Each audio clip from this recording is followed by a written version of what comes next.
É sempre muito bom estar com você no programa Classe Bíblica no Ar da ETAD.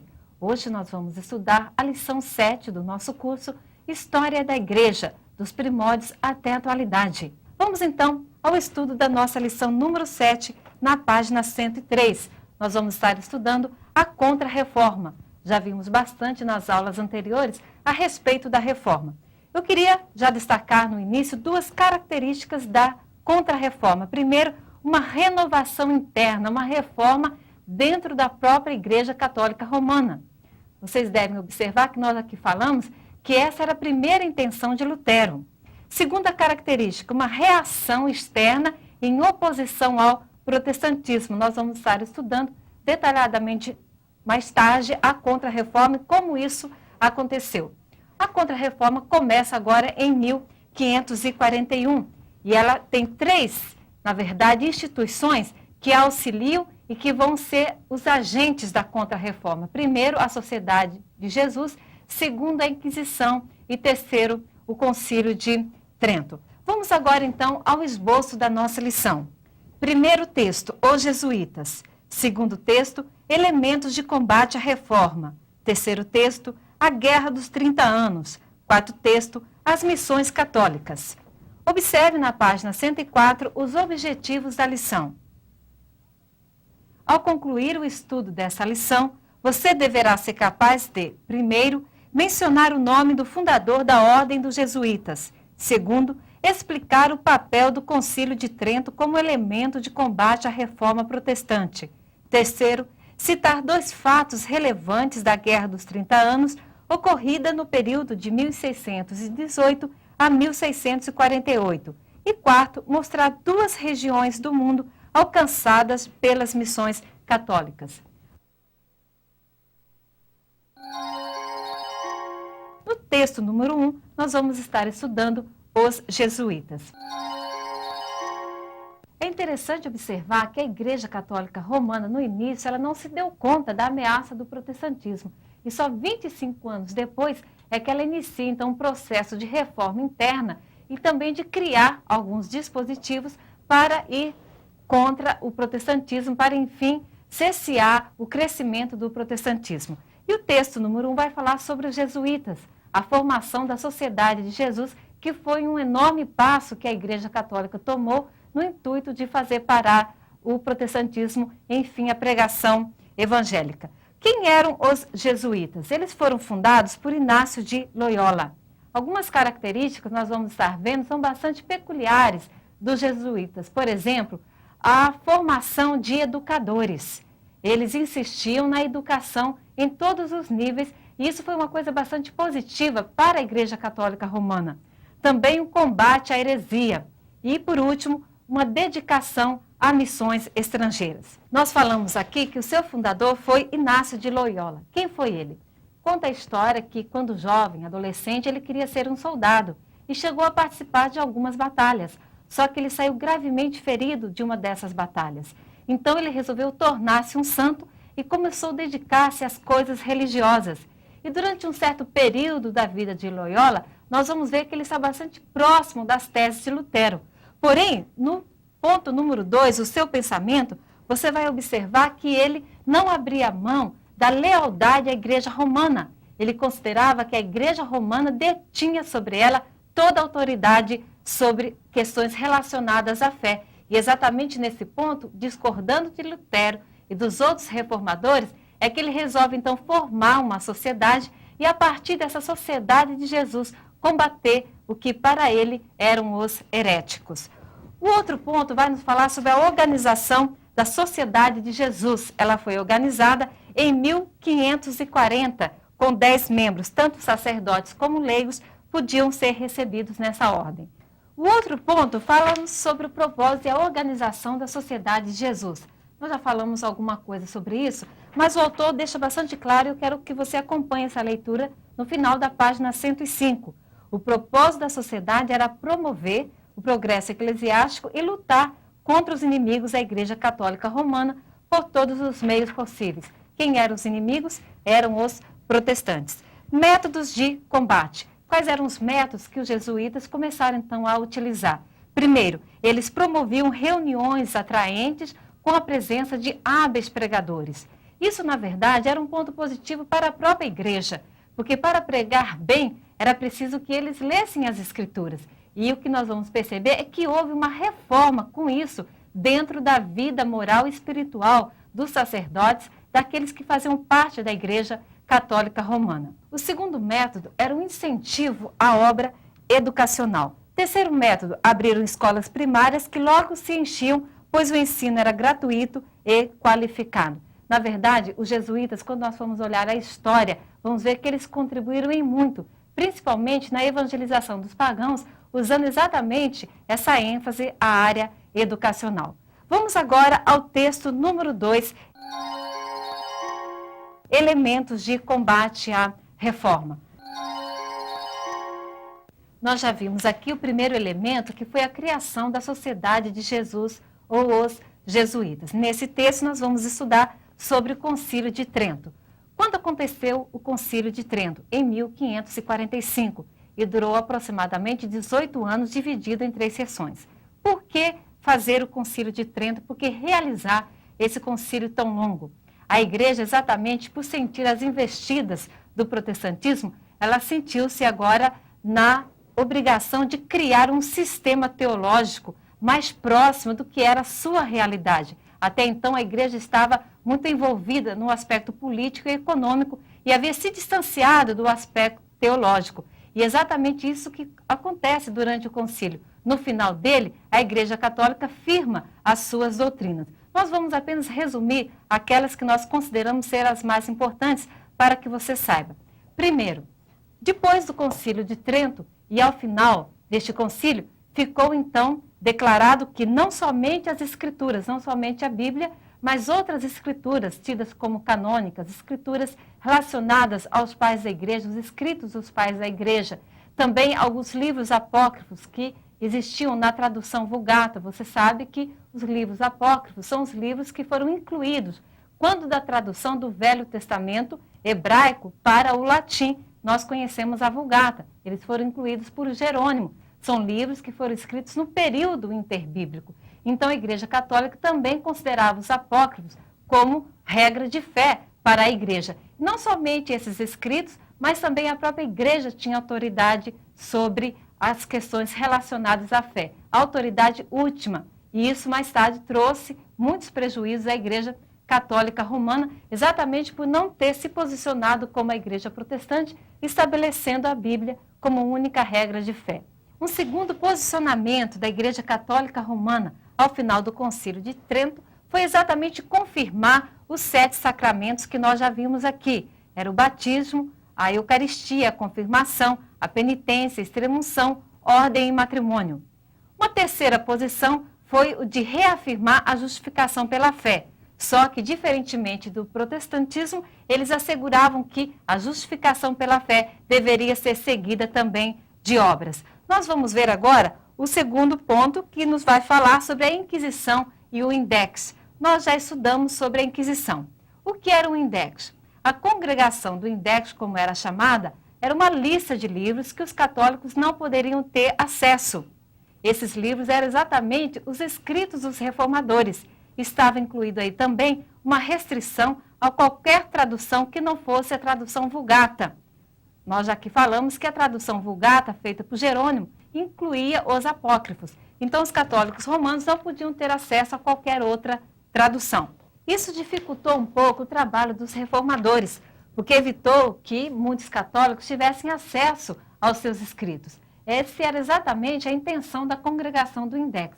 Já a Inquisição forçava aos protestantes a se retratarem daquilo que haviam falado ou do seu posicionamento. O outro ponto, reavivamento religioso na igreja.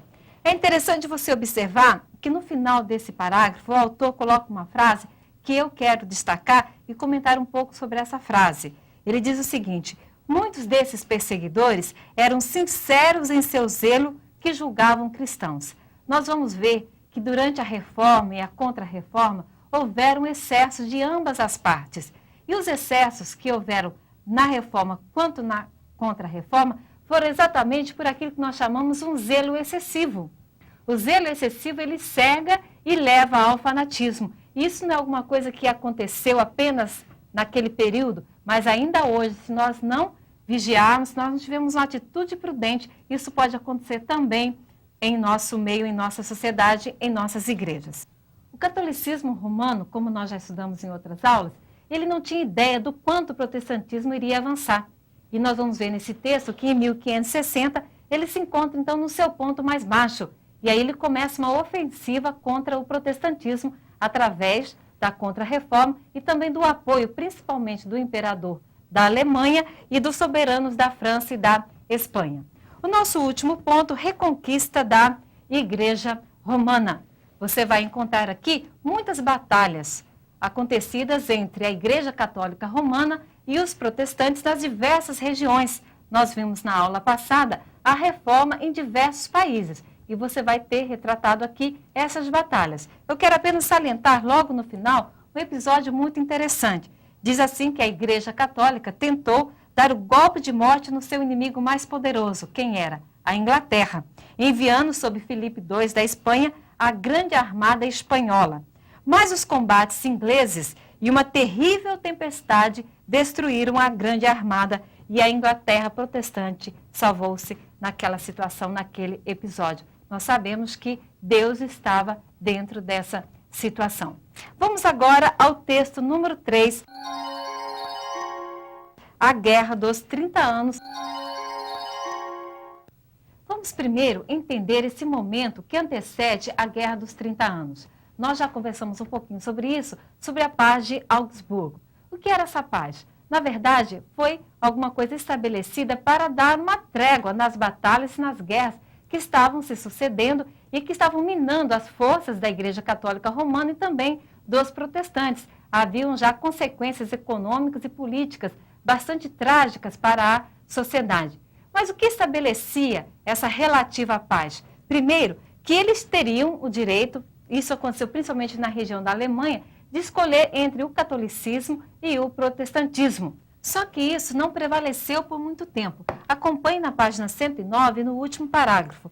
Fernando, arquiduque da Estíria e mais tarde imperador da Alemanha, revogou esse tratado de paz, estabelecendo que todos deveriam se converter ao catolicismo ou então seriam exilados. Isso então deu início às hostilidades novamente entre os católicos romanos e os protestantes. Esse é o ponto, o começo das hostilidades. Você vai ver aqui que, embora os protestantes tivessem um apoio de alguns reinos, de alguns governadores, a Igreja Católica Romana detinha o poder maior e as hostilidades então foram crescendo na medida em que apoios da nobreza eram dados a um ou a outro setor.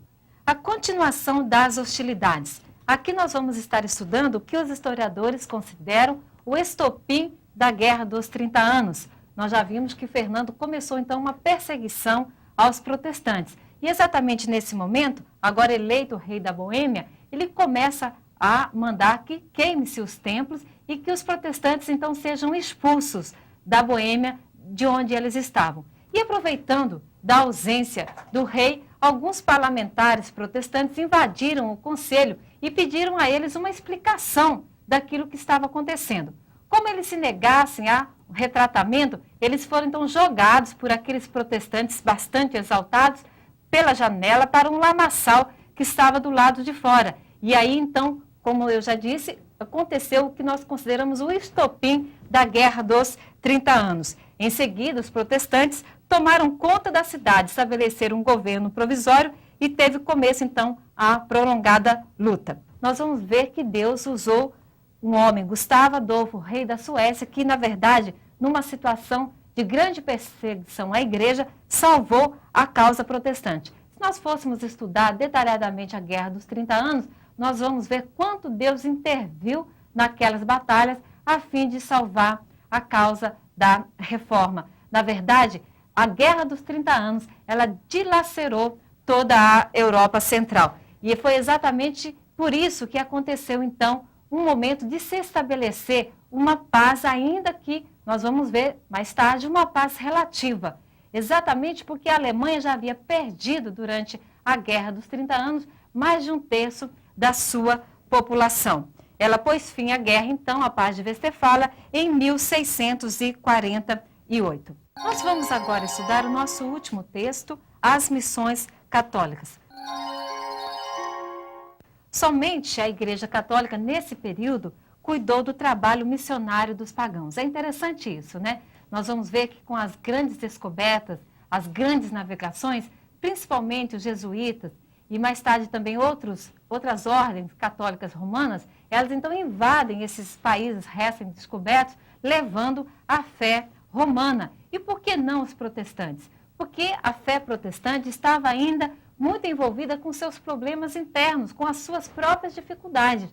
E só mais tarde é que nós vamos, inclusive, estudar um pouco sobre as missões realizadas pelo protestantismo. Exatamente com essas novas descobertas de novas regiões no Ocidente e no Oriente, que aconteceram no século XV e no século XVI, é que propiciaram, então, a expansão do catolicismo romano para todo o mundo. Nós vimos que os jesuítas foram os grandes missionários, mas outras ordens participaram ativamente dentro desse processo, os franciscanos e os dominicanos.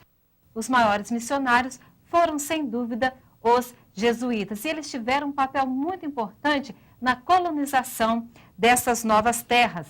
Um dos grandes jesuítas foi Francisco Xavier, um amigo de Inácio de Loyola, fundador da Sociedade de Jesus. Ele evangelizou a Índia e depois o Japão em 1549. E quando estava a caminho da China, ele então morreu. A obra que Francisco Xavier não pôde realizar foi então agora realizado por um outro jesuíta, Mateus Rossi, em 1582. Ele recebeu as boas-vindas do imperador, principalmente porque conhecia bastante de astronomia e de geografia. Nós vamos observar que, principalmente na América Central e do Sul, os jesuítas, os missionários católicos, vieram acompanhando os espanhóis e os portugueses, e já em Quebec vieram acompanhando os franceses. Alguns historiadores costumam ressaltar que, apesar desse crescimento da Igreja Católica Romana, dessa expansão, principalmente em função das missões católicas, esse crescimento ele não tinha substância. Na verdade, ele era um crescimento muito mais relacionado à parte educacional e à parte de colonização, porque a Igreja Católica tinha e ainda tem uma grande tendência ao sincretismo, e isso, na verdade, traz muito prejuízo ao seu trabalho, ao seu desenvolvimento, porque com o sincretismo ela acaba negociando algumas verdades bastante importantes, verdades da fé cristã. Nós agora terminamos a nossa aula. No entanto, eu gostaria agora, junto de você, que nós fizéssemos um retrospecto da reforma. Vamos traçar resumidamente o final deste período de reforma e contra-reforma. Você já tem tudo isso que vamos colocar aqui em todas as lições que nós temos estudado sobre a reforma e também sobre o movimento da Igreja Católica, o movimento de contra-reforma. Vamos apenas relembrar algumas coisas importantes. A reforma, ela marca o fim da Igreja Universal e ela estabelece agora a possibilidade das igrejas nacionais e de igrejas diferenciadas, de igrejas livres. Isso é muito importante dentro de um processo não só religioso, mas dentro de um processo político e social que iniciou-se exatamente naquele período da história do homem. Um outro ponto importante é nós fazermos uma distinção entre as regiões em que predominavam mais determinados grupos reformados. Os luteranos predominavam mais na Alemanha e na Escandinávia. Os calvinistas na Suíça, na Escócia, na Hungria, Holanda e França. Na Inglaterra, nós já vimos que havia a predominância da Igreja Anglicana da Inglaterra. E, mais tarde, o grupo anabatista se tornou um grupo mais forte na Holanda. Vamos também ressaltar o que ficou de comum entre a Igreja Protestante e a Igreja Católica Romana. Haviam grandes diferenças, mas muitas coisas também foram compartilhadas, coisas que ficaram estabelecidas como em comum. Nós não podemos esquecer que o protestantismo sai da Igreja Católica Romana, que já havia sido fundada pelos apóstolos. Nós vemos que o protestantismo não abriu mão dos credos. O credo de Nicéia, o credo de Atanásio, o credo dos apóstolos, porque eles foram credos estabelecidos exatamente naquele período bom da igreja, em que a igreja estava sob a liderança de verdadeiros homens de Deus. Uma outra coisa Em comum com a Igreja Católica são algumas das nossas doutrinas. Por exemplo, a doutrina da Trindade, a doutrina da deidade e ressurreição de Jesus Cristo. Cremos que a Bíblia é a revelação de Deus, a doutrina do pecado original, da queda do homem e também a exigência de que o homem, depois de um encontro com Jesus Cristo, ele estabeleça para ele mesmo uma vida de um padrão moral acima daqueles que são os que estão próximos a ele, que não têm um conhecimento íntimo de Deus. Vamos também observar agora o que tem de comum entre esses diferentes grupos da reforma. Nós vamos estudar nas próximas lições, mais aprofundadamente, esses diferentes grupos que surgiram. No entanto, apesar de algumas diferenças, nós vamos ver que em comum se ficou a Bíblia como única regra de fé e conduta. Segundo, a salvação pela fé. Nós somos justificados pela fé em Cristo Jesus. Isso é inerente ao grupo reformado, seja ele qual for. Em terceiro, o sacerdócio de todos os crentes. O trabalho da reforma trouxe progresso não só na área religiosa, embora esse fosse o seu objetivo principal, estabelecer uma verdadeira fé cristã a partir da análise das Escrituras. Nós vemos que alguns historiadores reconhecem, mesmo historiadores seculares, que a reforma também trouxe desenvolvimento, crescimento em outras áreas sociais, na área da educação. Ela estabeleceu também uma visão de democracia, tanto na igreja quanto no Estado. Apenas terminando, queremos dizer que em 1648 as principais igrejas protestantes estavam já estabelecidas.